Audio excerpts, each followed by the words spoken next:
The other day, my husband and I were driving down 30 here in New York, and this song came on by Vichy. It's called Wake Me Up.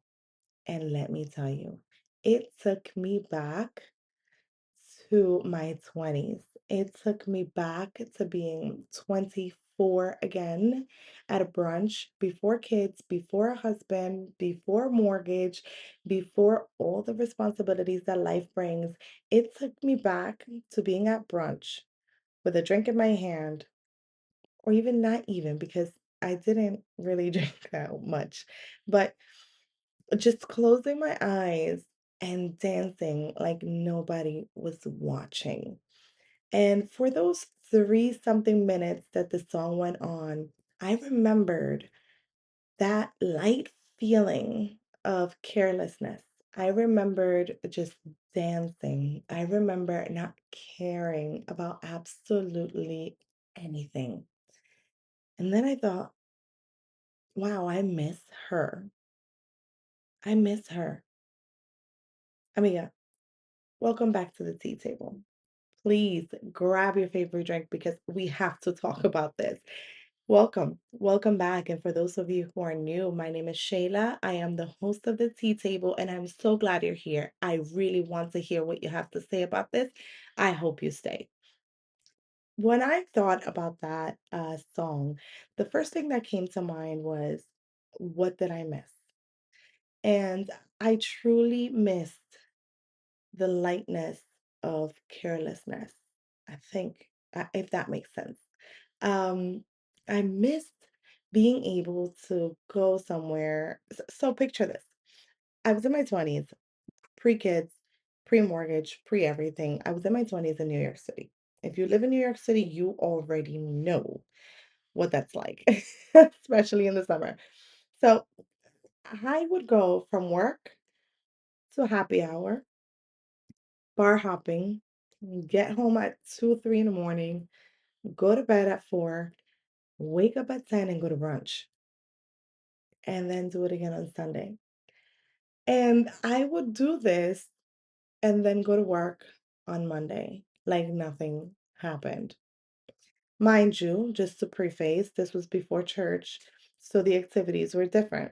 Once I joined church, I would spend all day in church, and then we would go feed the homeless, and then we would stay just hanging out and doing all these games until 3 in the morning, and then we would wake up the next day and go for a hike or get together or go eat or something and do it again like nothing happened on Monday. So, two different scenarios, but these two different scenarios really sum up my 20s.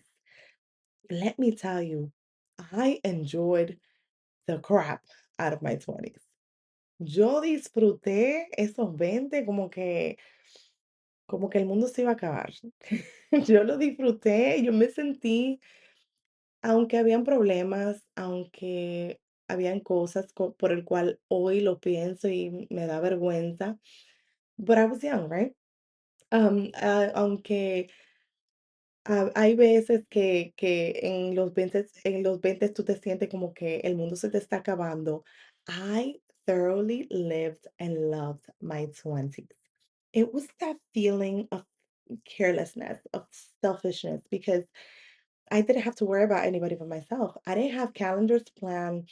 I didn't have bills that were immediate that I needed to pay. I didn't have all these other things, people relying on me, snacks to prepare. I didn't have any of that. It was just me. I could pick up and go. And to be 1,000% honest with you, this was the reason why I didn't want any kids in my 20s. Because I used to say, entonces, si yo vengo y cojo un muchacho o si yo vengo y me embarazo, tengo que pensar 10,000 veces todo lo que tengo que hacer antes de hacerlo. Whereas pre-kids, it was like, hey girl, where are you? Oh, I'm right here. Come join me. And that was it. That was exactly how we planned everything. So I kept thinking about that all the while we were riding down on Route 30. And I then got the second question in my mind. Like, yes, of course I missed her. But once I looked to my side and I looked to the back, would I be willing to trade my husband for her? Would I be willing to trade my kids, the life that I have, um, my home, my neighbors, my everything? Would I be willing to trade that today for going back and being that person? And quite frankly, no, absolutely not. Because while I loved who she was, I am beginning to fall in love with who I've become. And there's a big difference. Yo sí pienso que a veces romantizamos la vida. And it's okay to do that. You can what is that in English? Romanticize your life. That's okay.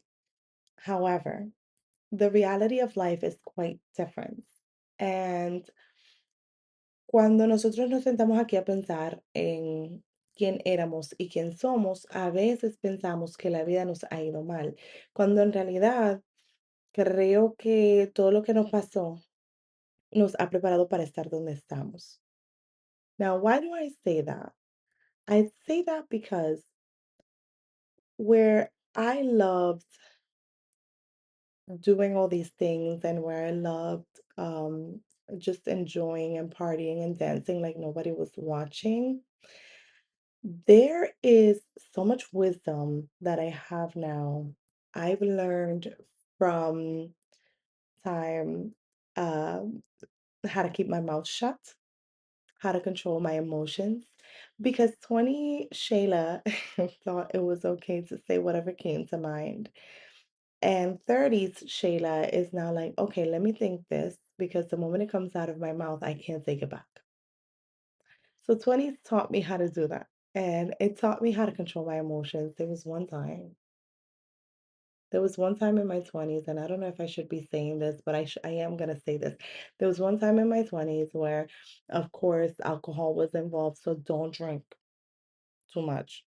And we were all hanging out, and someone said something, and my emotions got the best of me, and I just reacted, and it was in a family reunion, and oh my goodness, like thinking back on it, I stood firm at that moment, but now that I think about it, I should have never done that.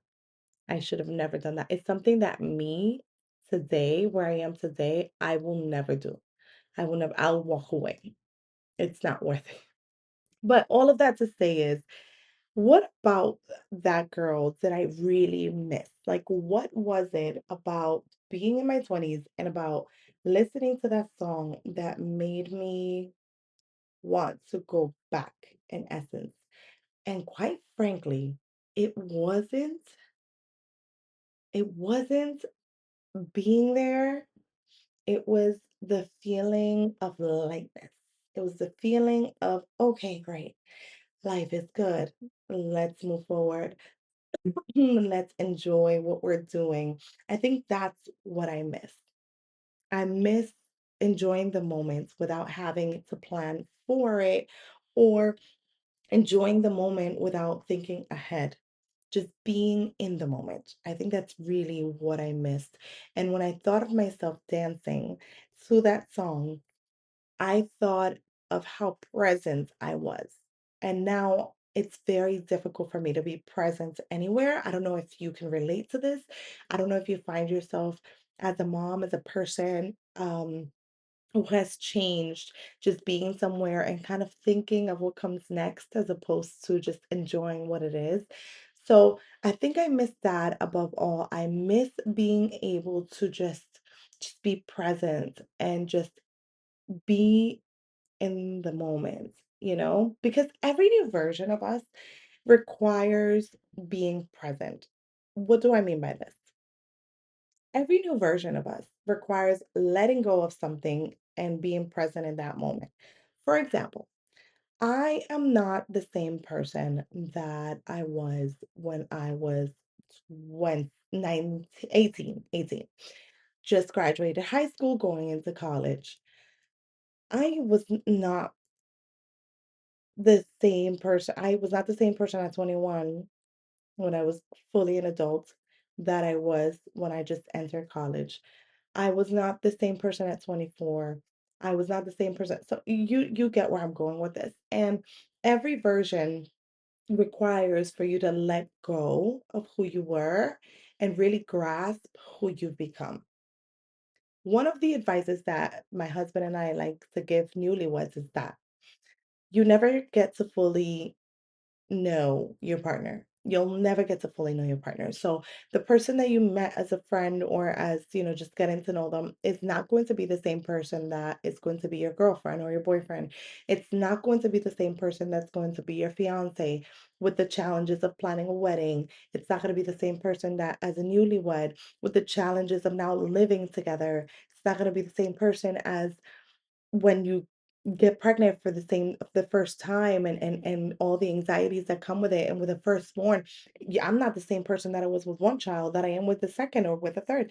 So my whole point of this is you have to let go of who you were in those seasons and be present in the season that you're in today. And I think that's what I missed about that girl. In my 20s, I was present. I was present. And I don't know how many moms can relate to this, but I feel like ever since I got pregnant with my first, my mind has played the fog is ridiculous. The mom fog is ridiculous. So it doesn't allow me to fully be there. And now that I am being intentional with being present, it's it's become a little more difficult because I'm like, so what happened in the last 5 years? Was I just in survival mode and that didn't allow me to fully be present? And it makes me so sad.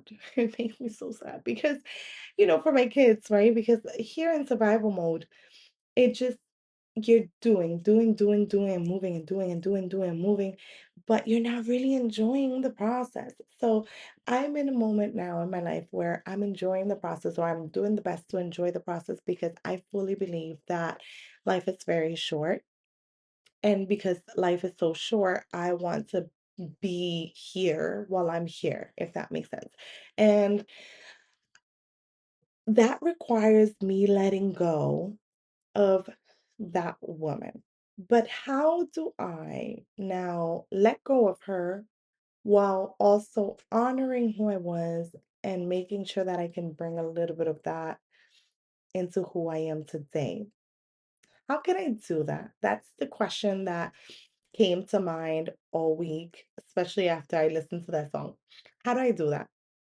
And I think one of the ways that I'm finding to do that, it's by dancing. And I mean just turn the music on, close your eyes, do your thing. Do your thing. Because what I'm trying to capture is it's not being 20 again, but feeling free again. That is it. Feeling free again. So that's exactly what I'm going to do to try to bring myself back and honor who I was while also loving and falling in love with who I've become or who I am becoming. So, one of the main things that I love about the Bible is that it consistently shows you people who change, consistently brings you people who hear me out. This is gonna all tie up, but consistently brings you people who go through a process and become someone new. The best example we know is David, right? So David, if you haven't heard of this guy, he was super famous. He became a king. And what happened with David was that David was a shepherd. So just think about that. This little kid, this young guy, was a shepherd, tending to sheep, minding his own business, and then God calls him. And after God calls him, and he's here defeating giants, and he's here fighting and killing tens of thousands, he has to become a new person. He can no longer be a careless shepherd boy who is out in the wilderness, just enjoying nature, not thinking about anything but tending to his sheep. Now he has to care for an entire kingdom, while following what God tells him. Yeah. And the funny thing is that all of these people, for example, we have Peter, we have Paul, who are extremely, famous in the Bible, in their own accord. They gonna need change when God calls them or when God transforms them. And how crazy it is that a lot of us, as God transforms us and as God changes us and as God um, pushes us towards being the person who we're meant to be, we change our names. We're no longer going by the nicknames, the silly nicknames we had when we were young.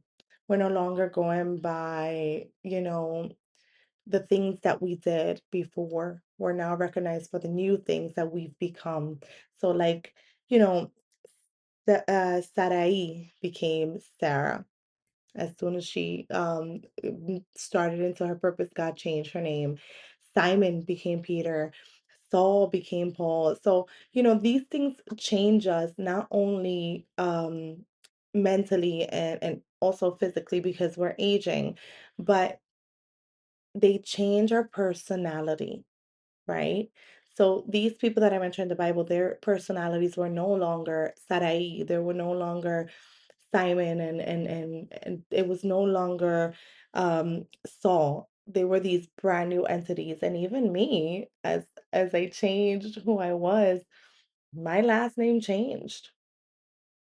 I don't go by what I used to go. I don't go by the nicknames that I used to go by, the things that I used to do, because no one stays the same. And I haven't stayed the same.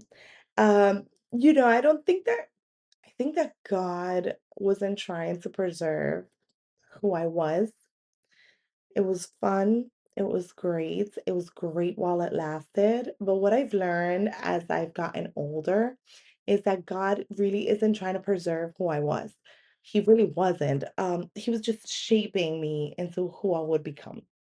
He was just shaping me. He wasn't really telling me to stay there.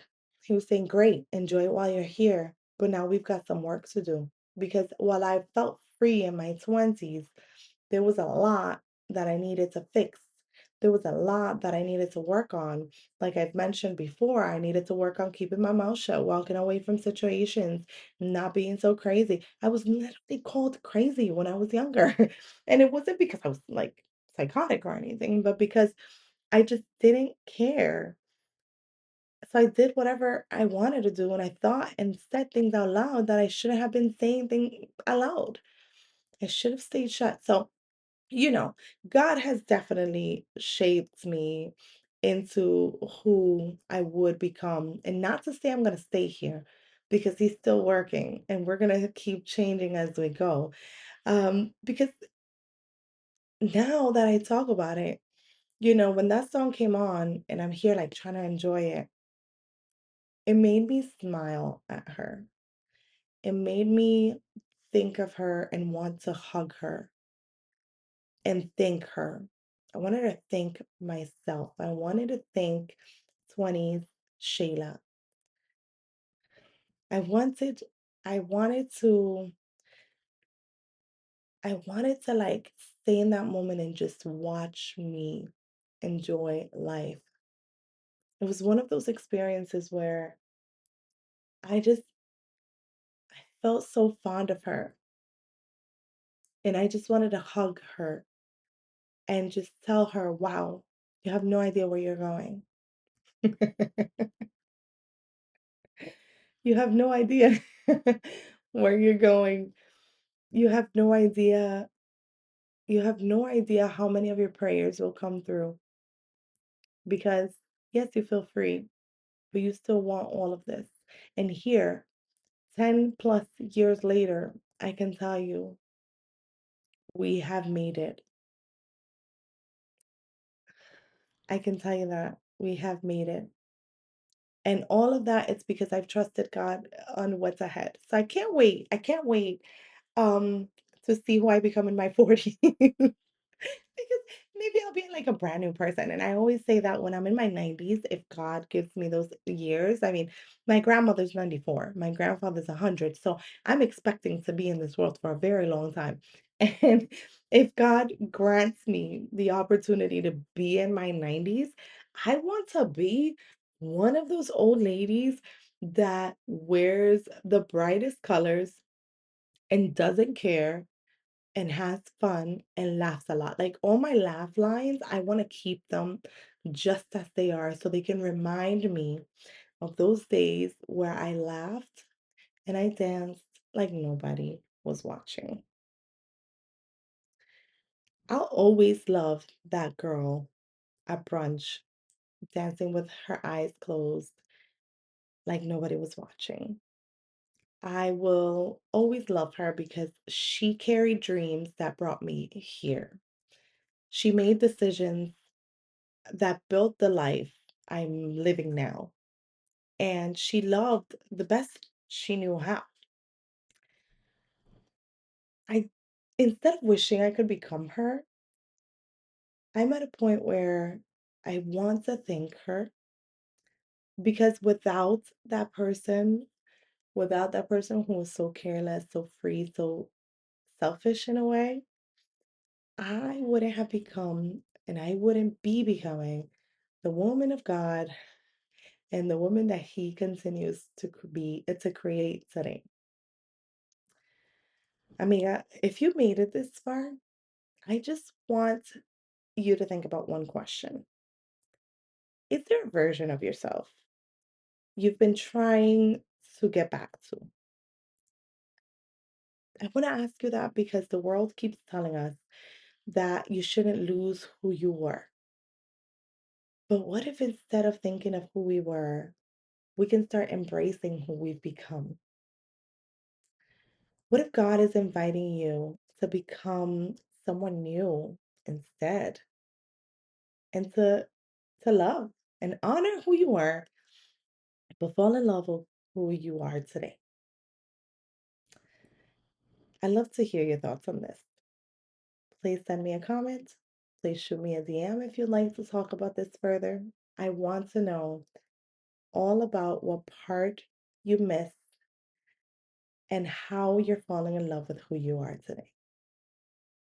Thank you so much for joining me today for this conversation at the table.